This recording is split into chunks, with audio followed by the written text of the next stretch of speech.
Hi everyone, welcome to the webinar. You have joined the correct one. It is a public awareness guide for regional groups presentation. And shortly I will be passing control of the screen to Grant Lee, who is the Vice Chair of our Public Awareness Committee, among other things. Everybody will be muted during the presentation, otherwise it is just too much background noise. But you have the option of typing in your questions in the chat window or question window if you look at the bottom of the control box for the webinar that you have, and expand that window by clicking a little plus next to it, and then you can just type in your question, and the questions will be addressed at the end of the presentation. Also, there is a little hand icon that you can press, and that gives you a hand raised, and then at the end, after the presentation, we can unmute you, all the people who have raised their hands one by one. And if you have a microphone somewhere, like if you have a headset or microphone built into your laptop, then you can ask your question verbally. Otherwise, please just type it in. Blaine is today attending the London a regional group meeting at a London location, and he's going to join us as well, I believe, from there, and the regional group is going to listen in to the webinar. And if you have any questions, again, you can type them in, any technical questions during the presentation, and I will address them. Okay, so with that, I will pass control to Grant Lee. Actually, Julie, it's Michael here. Can you hear me okay? Okay, yeah. Okay, I'm just wanting to welcome everyone. It's Michael Matthews. I'm the chair of the Public Awareness Committee, and on behalf of the committee, I just want to welcome you. This is our first webinar that we've done as a committee, so we are looking for your feedback. So if you can share that feedback with you, that'd be great. So I look forward to your comments there. All yours, Grant. Okay, thank you, thank you, Michael. And indeed, it is Grant Lee, and I'll be speaking today on the building public awareness locally. And this is reference to the public awareness plan that the AOLS has, and it's implemented through the Public Awareness Committee. And the presentation today is specifically focused on the regional groups, and this is the people that were messaging the presentation.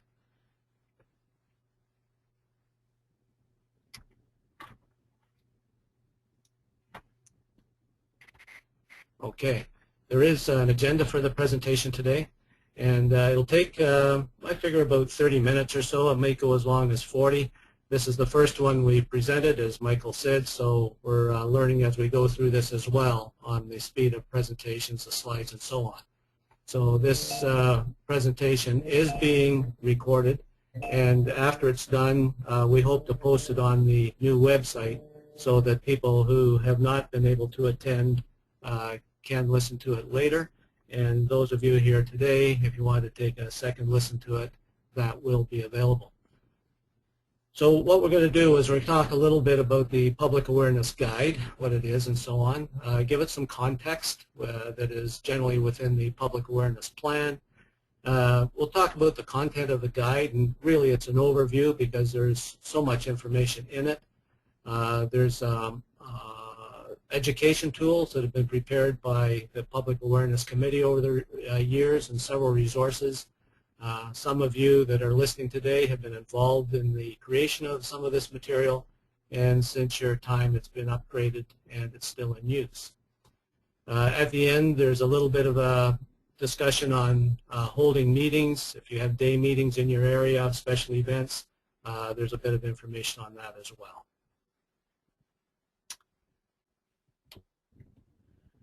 This is our audience today, the regional groups, as was said. If you're not aware with how these groups are interrelated, you might take a look at it and refresh your memories of it. It's important because public awareness is an outreach to each of these, and in each area of Ontario, there's unique attributes that public awareness programs have to be modified and so on to be able to reach local audiences in a better way. So why do we have this public awareness guide to begin with? Well, it's all about messaging, really, and raising levels of consciousness about the profession and the surveyors in the local areas. It's talking about sustaining the profession's identity, and it also talks to sustaining key messages. Now, there is I'm going to do a couple little tricks here. I'm going to escape out of here and pull up the guide just so you know what I'm talking about.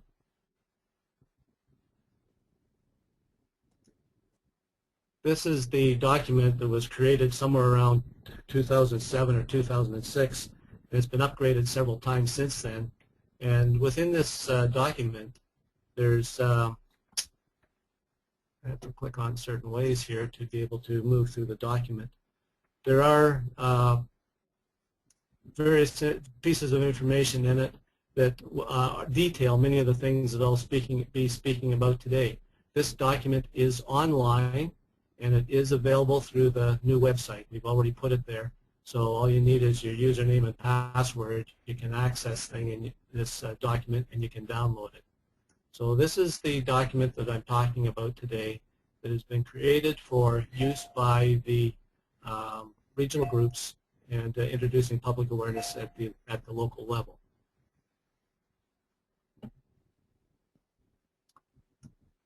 I'm going to remove that document, hopefully, without too much trouble. There we go. And continue with the slideshow.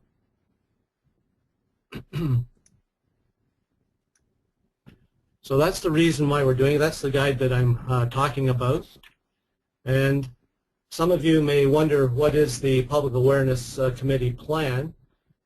We do have a public awareness plan and budget that's set annually, and this document ties into the vision statement of the AOLS strategic plan, so that it's anchored in many ways to the direction in which council and the membership wishes to take the association. Certainly there's some interpretation here, and the objectives and the goals that are in the public awareness plan. This is what it looks like. This year's plan has got that document on it. It is available through the AOLS.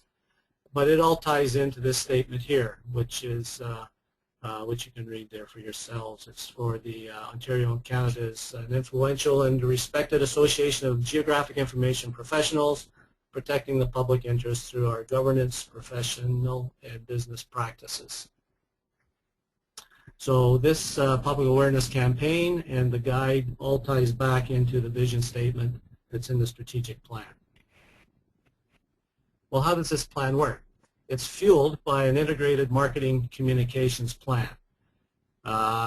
Somebody has to make these things work, and there has to be guides to be able to take it in the direction that we want it to go, to be able to implement the plan and ultimately the strategic plan of the AOLS. So parts of it include the website.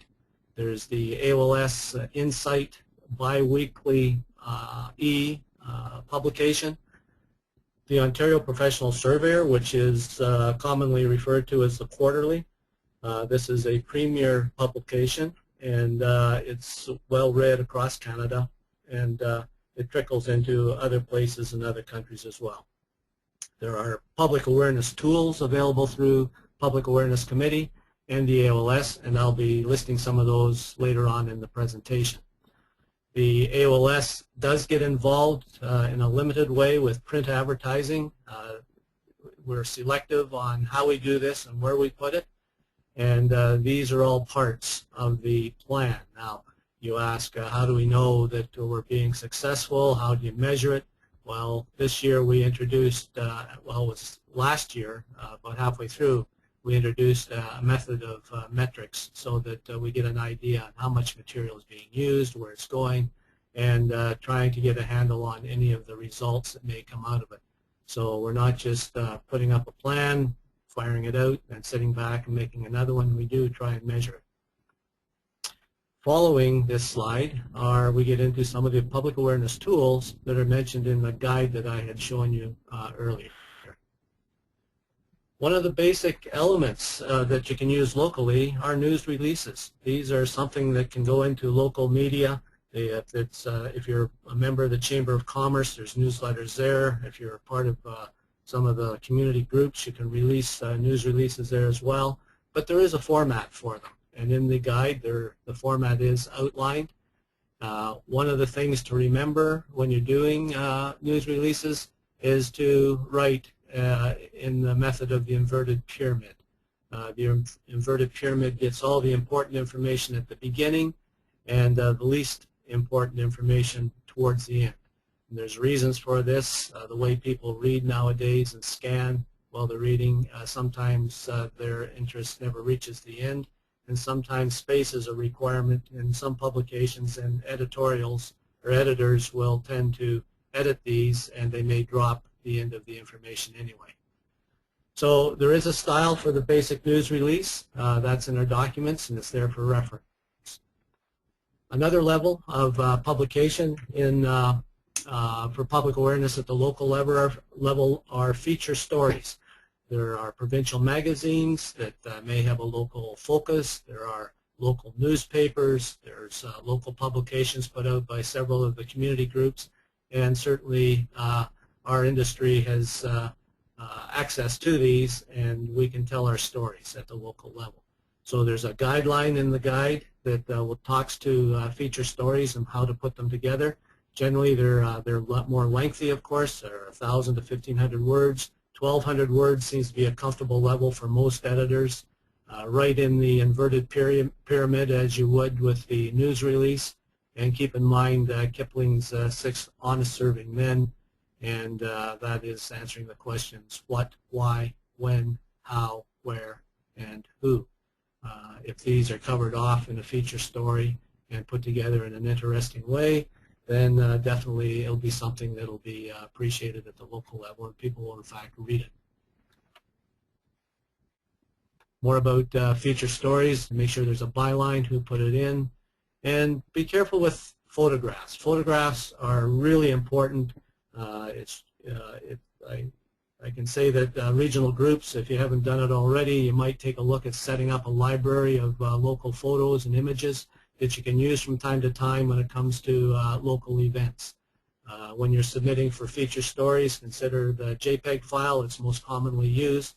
Use high-resolution images to put them in, and get familiar with FTP sites. That's the file transfer protocol sites, and often the images are large, so it's difficult to submit by email, but editors are aware of these, and you can put them on an FTP site, and they'll go in and download what they need. Be careful with the composition of photos when you take them, and if you're singling out people's individuals in them, make sure there's permission, and always put a photo credit with the image. Getting published is something else that has been asked. Well, if you want to do all these things and you haven't got experience in it, and you haven't done much of it before, and you haven't got a good friend that can help you out, we do have a guide on that as well. I'm going to try the little what I did before procedure. I'm going to take you and try and show you one of these things. So I'm backing out of this and I'm pulling up the document that I created, and this was done several years ago with PAC, and it's been upgraded again since then. It's a PDF file. It's on our new website, and it gives you a little bit of information on how to get published. This is a very complicated subject.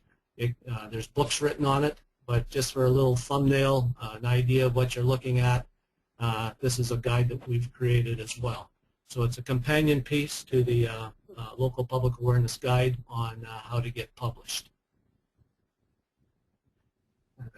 I'll just repeat myself and say it is on our new website.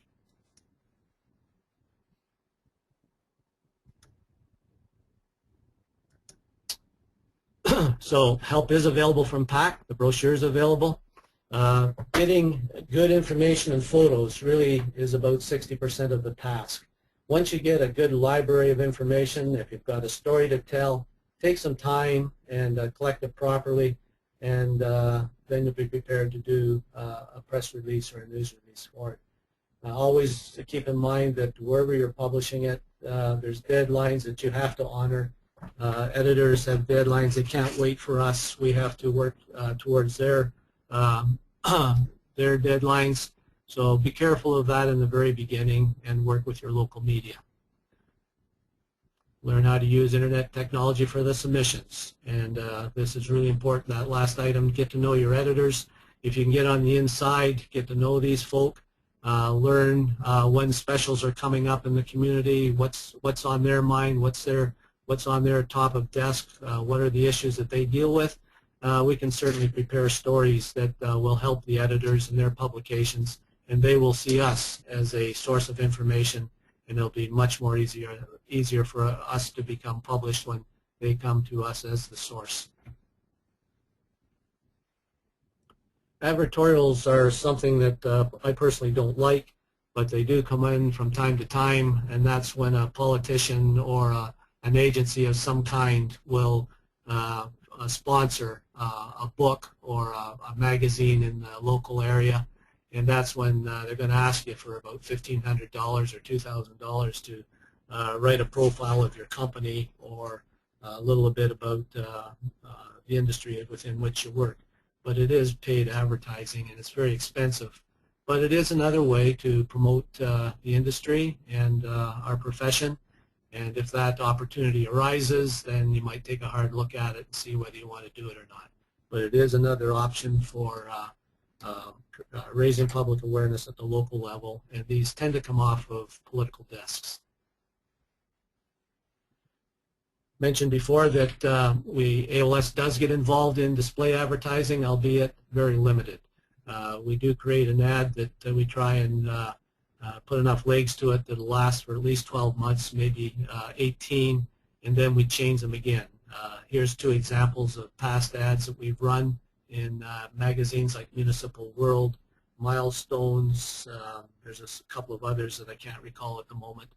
But we do put them in periodically, and when that happens, there's a chance at the local level again for members to piggyback these. If you're aware that there's an article going in plus an ad from the AOLS, you may wish to include your own corporate ads in the publication, in the same publication, or if it's some kind of a local magazine, newspaper, and so on, business cards are an option as well.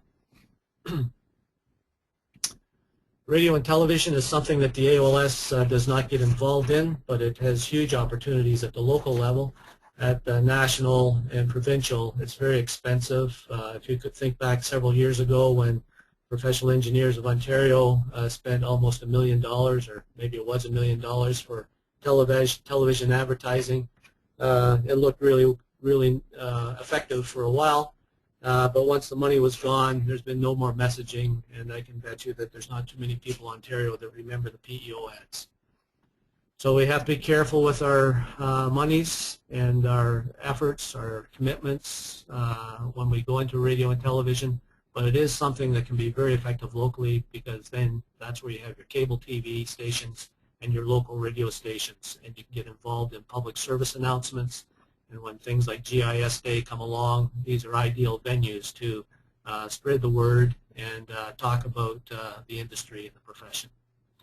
There's a few tips involved in this that are included in the public awareness guide as well. So when it comes to interviews, they're quite different when it comes to radio and television than just standing up and giving a presentation in the classroom.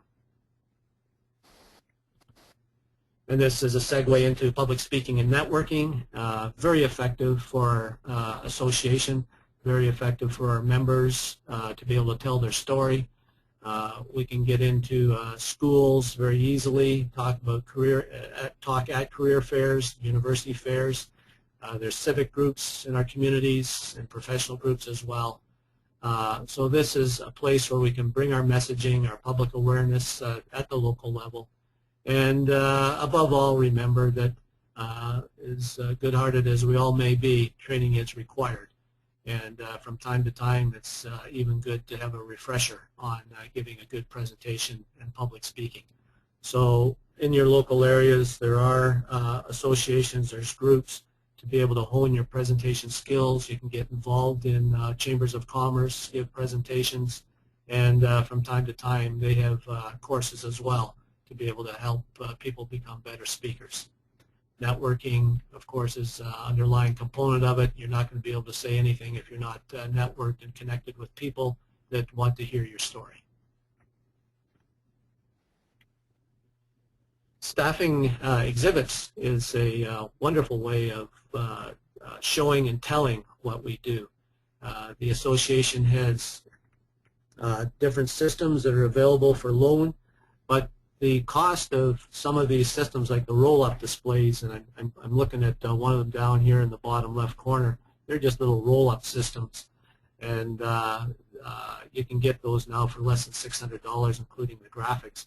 So regional groups may take a look at having their own suite of these, maybe have one or two of them that tie into the association and have speak locally. But these are available. There's do's and don'ts when you exhibit. We have pop-up systems like this, and along with the smaller ones. But again, training's required. You can't just expect people to go in and be a good exhibitor or presenter. There's techniques involved in this, and if you want some of local people to get involved, there are a few chances through the year with AOLS staff at big events like the career fairs in Toronto, University Fair.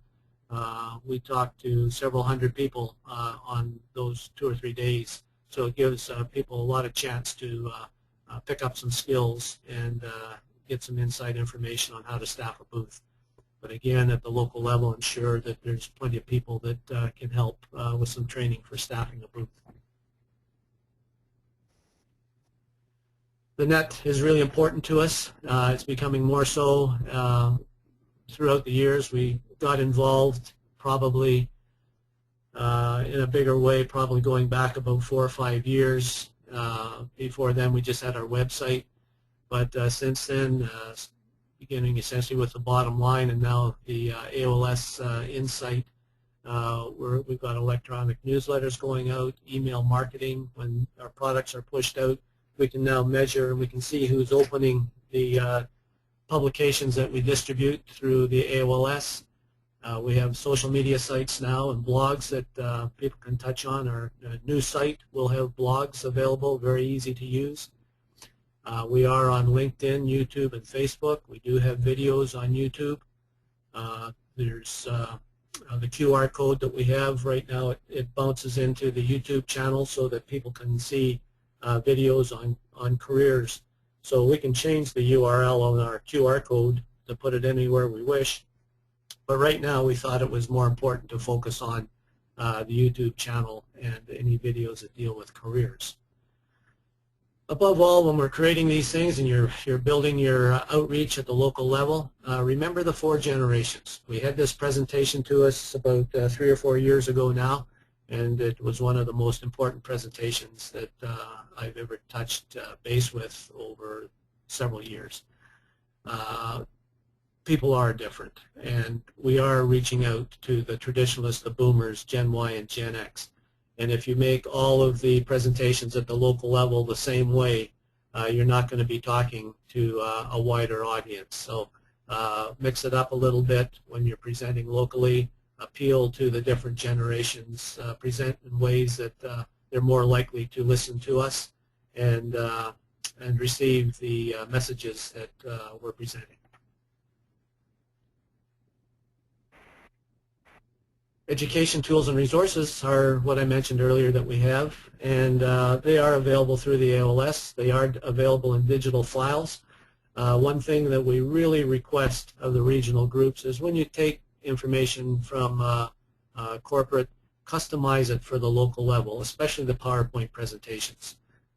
You can work in your own slides, have your own environmental pictures in it, appeal to the local audience with the information that you take from the AOLS.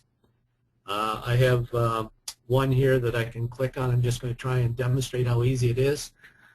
All these documents are on the websites to download and access. We were just at Realtor Quest, and one of this little brochure we created years ago is still very popular. And it's located on the AOLS website. Here it is when it pops into the site where some of these are listed. This is a new site, by the way. What real estate professionals should know pops up. Here it is. It's a PDF file. You can email this to other people, and they can download and look at it. So if you have a constant contact system where you're pushing information out of your office and you want to see who's reading it, you can do that with this kind of a document. It's just an attached file. It goes out, and you can then measure how many are opening it, looking at it, and that'll give you some sense of where to place further efforts. You just focus on the people that are interested in our documentation. So this is something that's easily available through the AOLS website and the way it's been set up to access the information. Hopefully I'm going to get out of all this without doing any damage. Good. So I'm back into the presentation now. So I was talking about what the real estate professionals should know. There's the slide continues. This is the second half of the slide. Gives you an idea. This monuments postcard is outdated, has to be replaced. But when we go to trade shows, a lot of people are really interested in seeing just what the monument looks like. Some are familiar with the standard iron bars, and but they don't understand some of the other ones that they might find on their property. So we find that this little card gets a lot of attention. And then it goes into some of the other things that are involved that we have here. This click here will take you into the new website. I'm not going to demonstrate that one today. The PowerPoint presentations, again, customize them, use them locally. We've got posters, we've got videos. All these things are available. We've got buttons. If for GIS Day, you can wear buttons. You can get some more made through the AOLS. Ask me about geomatics. This is a term that we're struggling with right now. You can change the button. You can say, ask me about surveying if you wish. But all these fundamentals, all the templates, all the information is existing so that any of this information can be used and modified. Getting towards the end of the presentation now, and we've been into it for 30 minutes. So the day meetings is something that we all get involved in from time to time. They can be planned long-term, or they can be something that is thrust upon us in with more immediacy. But there is protocol. Before the meeting starts, there's information to remember. During the meeting, there's protocol to be followed then, and after the meeting. There's ways and means of collecting information and making it better next time around.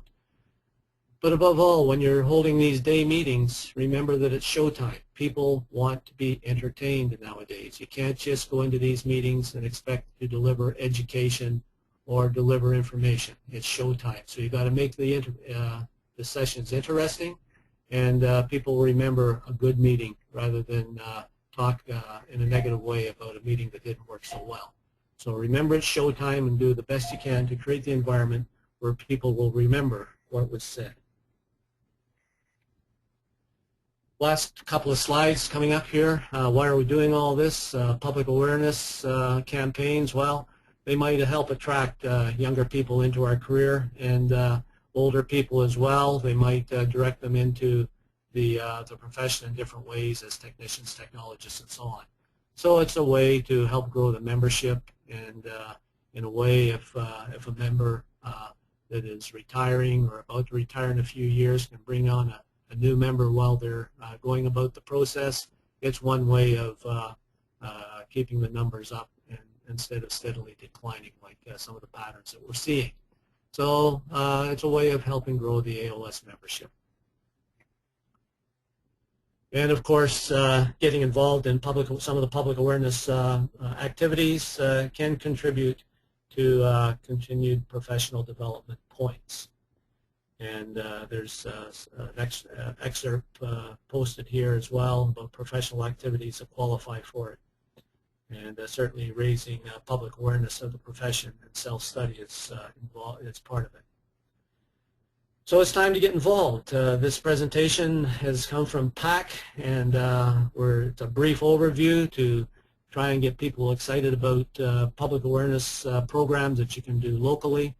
And it's also a way to give you support, encourage you that there is help, there is information available. You don't have to start from square one. You can start building your libraries of information now and to modify it for local use. So there you go, Julia. That's the end of the presentation. Julia and Michael, I think we're ready to take a few questions now if you wish, and I'm going to kind of leave this up to Julia to manage the rest of the broadcast. Okay, sure. Thank you, Grant. I don't see any hands up right now. And the questions that we had before were not really questions, but just technical, maybe comments or questions. So if anybody would like to speak, please. Okay, I have Sophie's hand up. Hi, Sophie. Oh, that's loud. Okay. Sophie? No, Sophie's muted herself again. Okay. So if you'd like, Sophie, you can also type in your question. Okay, so Sophie is asking, what is the identity of the profession? Something I think that I struggle with is having a clear answer of what it is surveyors do, as it is no longer the traditional legal surveyor. How coordinated is the marketing in Ontario for surveying? Well, that's more than what I can answer. I can only say that. Okay, Michael, would you like to address that? Michael, maybe? Sorry, I had to step away there. Can you repeat the question? Or actually, Michael, if you go to, on your screen, I'll make you an organizer. Yep. So if you go to dashboard, can you see that? And click on the plus sign. Okay. Next to dashboard, and you will see the questions, and then you can pull that window to expand it. You'll be able to read it. Okay.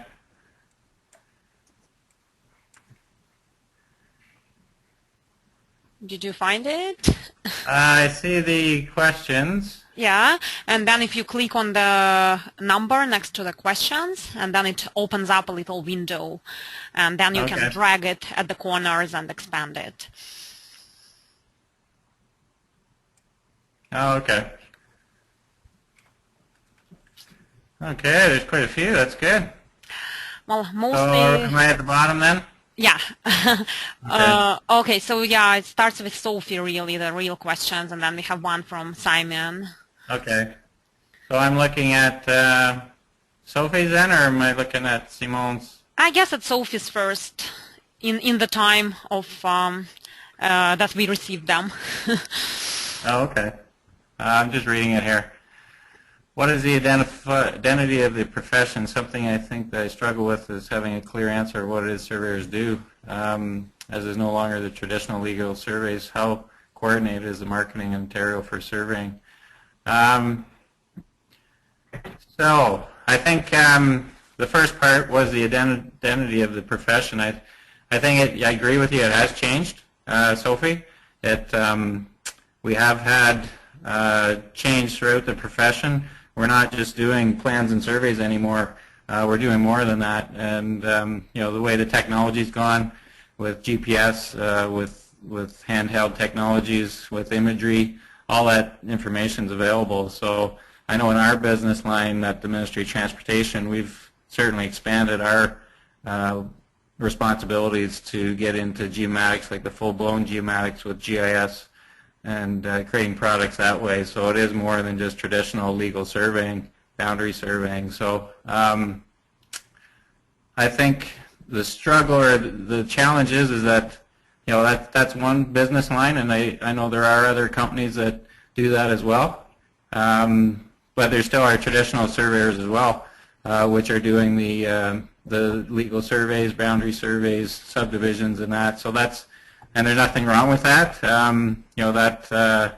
That does service that niche. It's the question I'd say is whether you're meeting the needs of all your clients there. So how coordinated is the marketing in Ontario for surveying? At this point, I would say it's not coordinated. There has been talk about looking at Canada-wide having a marketing strategy, but at this point, in terms of marketing within the profession, we've certainly been doing a lot. Public Awareness Committee has been doing a lot, so it is coordinated that way, and you can look to the plan that Grant referred to. So that has been, we've been doing a lot that way and having success there. So hopefully that answers your question, Sophie. Okay. And I'm going to go to the next question. Sure. Tell me about publishing at the local level. Have we done it? How often? And in which media? I guess. Yeah. Michael, You want to take that one, Grant? Yeah.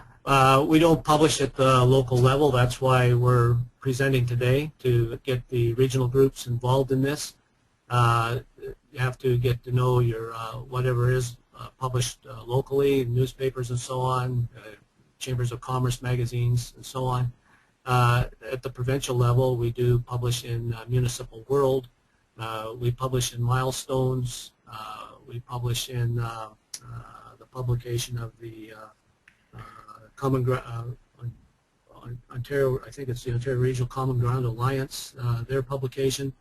So there are various places and different real estate magazines that come out and ask for some articles from us, so we publish in those as well. So on a provincial level, yes, the Public Awareness Committee is contributing, but the problem is we can't get at the local level because we don't know what the local level story is.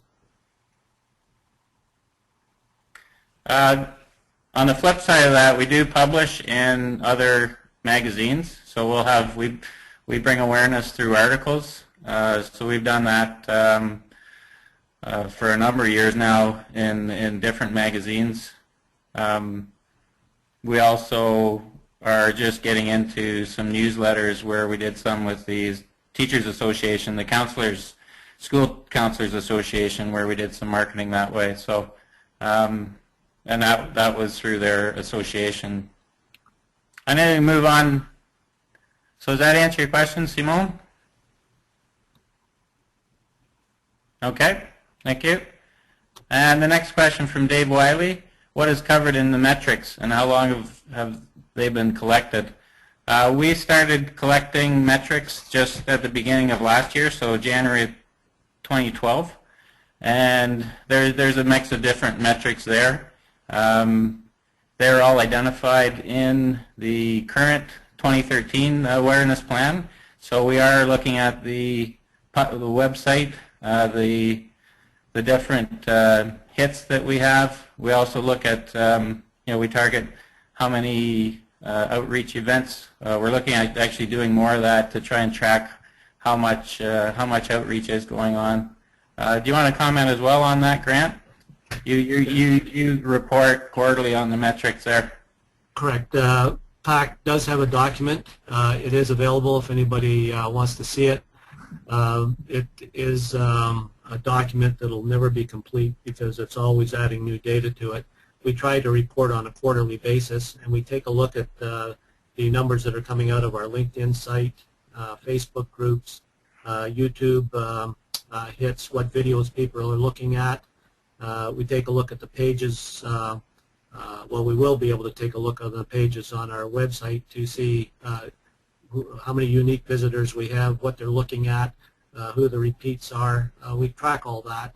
It's set up to do that. We take a look at, try and get a handle on when we take material to trade shows, how much is left behind, get a feel for how many people we talk to, what are we talking about.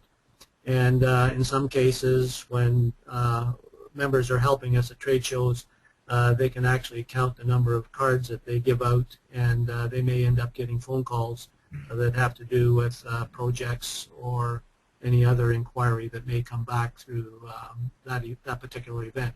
So we're trying to get a handle on some of this. It'll never be perfect, but it's a heck of a lot better than we ever had before.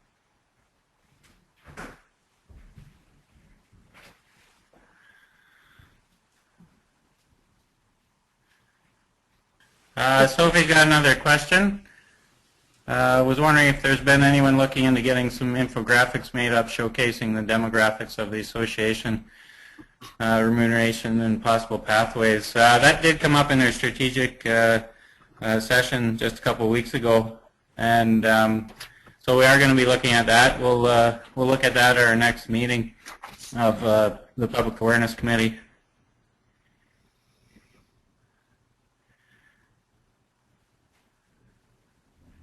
Okay, we have a couple more questions.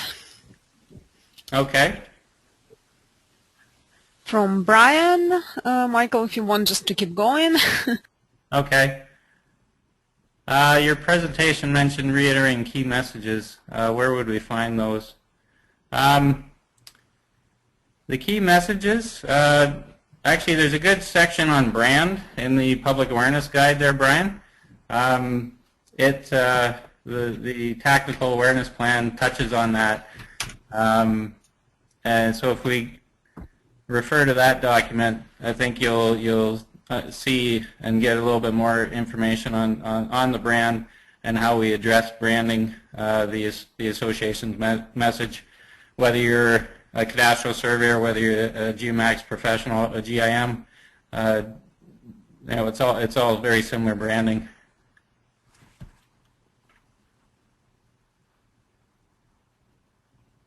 And I believe, Grant, we do have that awareness plan on the site? No, I haven't put it there. Well, I can put that in. I can put a PDF up there under the members site. I can do that. Okay. Question for you, Grant. The next one there. Okay, I'm having trouble seeing them. Just a minute. It says, have you been able to draw in broad conclusions so far on the data that you've already gone through? No, we've only got 2 months into it, so we haven't spent time on taking a look at any of a lot of data coming in. We haven't formed it into information to group it into any kind of knowledge yet, but that's there. I can do it at any time. We just haven't done it. We're just collecting data right now.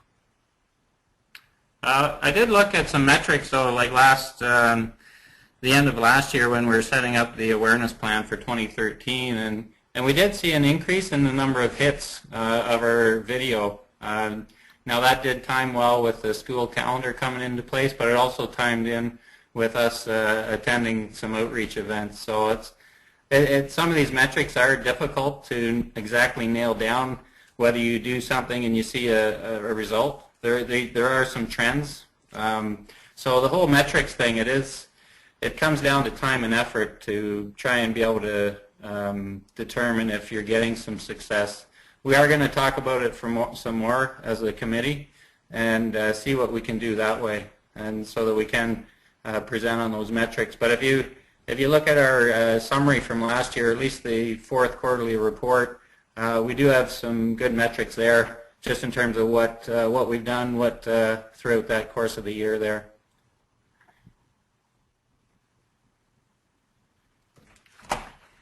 Okay, anybody else has any questions? Okay, one more has just come in from Sophie.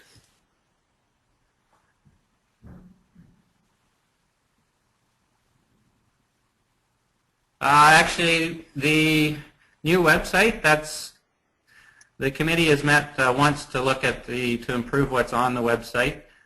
In terms of the members portal, we are going to, right now it's not ready to go. Grant has put a lot of the documents on the website, but there's a little bit more work to do there. So that will be coming in the very near future. We will get the technical plan on the website, so you'll have access to it. That will be done within the next couple of weeks.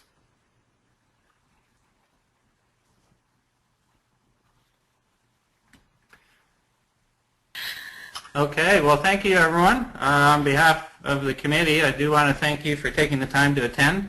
I want to thank Julia and Grant for presenting today and setting this up. Julia, I think it's a great way to communicate to our membership. We are trying to have representation pack items through our regional groups as well, so we're going to continue to work with the regional groups I just had an email yesterday from a regional group where they've got, I think, 6 surveyors going out to high schools, 6 surveyors committed to going out to local high schools in one of our regions. So, we are looking at getting our messages out, working with the schools, working with the Geomax Recruitment Liaison Committee. So, I think it's a great way to share with the students, with the public, what we actually do. So there's always lots of work to do there. So thank you again. Thank you, Michael, and thanks everyone. If you have any questions in the future, you can direct them to me and I will pass them to Michael or to Grant or to the relevant person. So yeah, thanks. And with that, we will finish this webinar. Have a great day.